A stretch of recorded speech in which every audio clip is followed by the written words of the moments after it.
Ladies and gentlemen, welcome to the Football Daily Weekly. Good to have you here with us. Lawrence is also here. Hello. And Adam is back. Hello, how's it going? Lovely to have you as well, chaps. Today we're talking Champions League. We're looking forward to the next round of games. We have the fixture lists in front of us, and we're going to start by talking about Arsenal and Bayern Munich. Arsenal.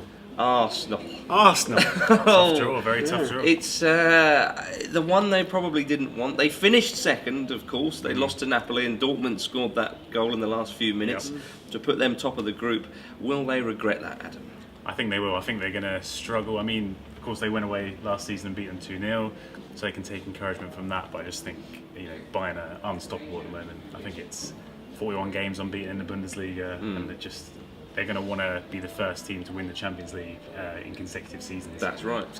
I can't see them losing this one. It's not out of the question, but I think a lot of people are questioning whether Arsenal are as powerful as this Bayern Munich side, and whether they have the quality all over the midfield. It's going to be a battle in midfield. It's not going to go in their favour. Okay. I think there's general consensus there's Bayern Munich. So Arsenal, we wish you all the best. Milan have been drawn against Atletico Madrid. In seasons gone by, you would fancy Milan any day of the week. But Milan are not the same side they were a few years ago. And neither are Atletico Madrid.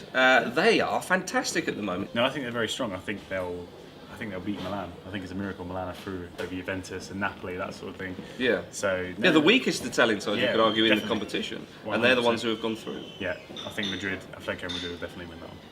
Lawrence, would you agree? I think Atletico Madrid have found themselves to be, they've made themselves into one of the best sides in terms of having possession and making the most of it this season. And I think that with that in mind, especially against an Italian team, it's just going to go in Madrid's favour because they know that they are the better side in this one. They know they can outplay Milan.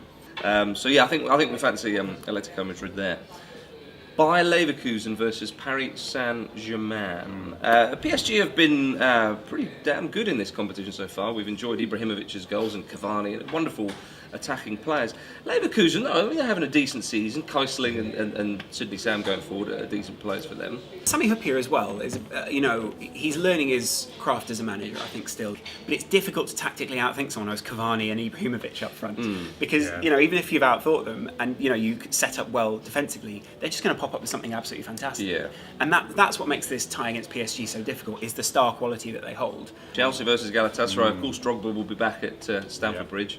And Schneider will be as well. We remember when he went there with Inter under Jose Mourinho, played very well. I mean, we all know that Galatasaray is a very difficult place to go. Notoriously difficult. And I think this Chelsea side aren't quite as galvanised by Mourinho as they maybe were in previous seasons. So the Mourinho factor is one, but it's possibly lessened this season. I agree, it might be it's very peak by February, and they might be top of the league because they are very close at the moment.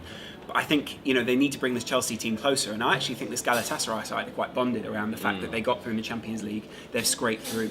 Manchester City versus Barcelona is possibly the most eye-catching fixture of the round. Well, they fancy their chances against Barcelona. Aguero and Negredo playing particularly well. Have a go at that back line, which sometimes features players slightly out of position. Yeah, I think that's it. I think they have got a lot of firepower, and I think they're going to go through. Do you think? Yeah, I think they'll do it. I mean, it depends. January transfer window. If Barcelona actually bring in a defender, if they strengthen where they're weak, that could make a big difference. But I think at the moment, it depends. Because as you're saying, City are so strong at home. Can they go to Camp Nou and get those away goals, which are so crucial?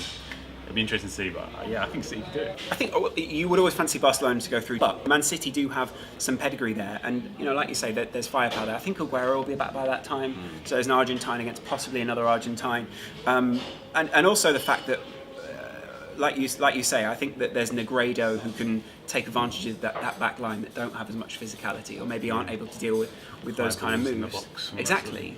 So it's those sort of factors which, in a Champions League, if you can negate a lot of the positives that Barcelona have, then you'll be able to play through them. Absolutely. Adam, quick prediction: City or Barcelona? I want to say City. You're going to say City? Yeah, why not? Lawrence?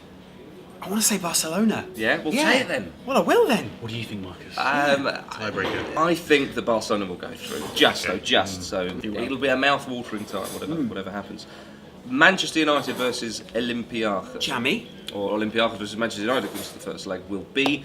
I think Olympiacos might just fancy themselves there, Lawrence. But United they're going to be so happy with that draw. The fact they got through, didn't face any of these other sides. Also, he's doing so well in the Champions League this season. That's true. There's that sense of belief around them when they walk out on the pitch in the Champions League.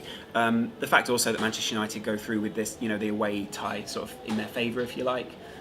So if they can get a good result at Old Trafford, I think they'll be the favourites for this tie. Well, it'll be a tricky one, but I think the consensus is probably Manchester United. Schalke versus Real Madrid. It's awkward. Surely that's one-way traffic, isn't it? Yeah, you'd think so, wouldn't you? They got so much going forward, Madrid. And Schalke, they've not looked great so far this season, and I think Madrid. It could be their year to finally get the Decima. They've got Bale now, all those sort of attacking talents. I think they have that Champions League quality, and also with Carlo Ancelotti there, I think they really fancy themselves, don't they? Just because he's got that Champions League, the pedigree that he needs, and also the fact that he's taken so many other teams the distance when they've been in the same ilk as this Real Madrid side, who do seem to be a bit of a peak at the moment because they are so good. Yeah, Real Madrid. I think we're all agreed there.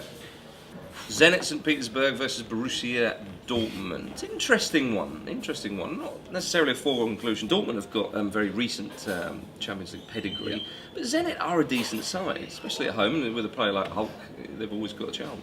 I actually quite fancy Zenit for this. Do you really? Yeah. I'm glad you do. Do you know why? Because I agree Hummels will be back, etc. But also I feel like Borussia Dortmund are going through a bit of a weird transition this season. They find themselves not quite as powerful as they were last season. They've let a couple of players go. We don't know where the January transfer window is going to take the likes of Lewandowski, etc.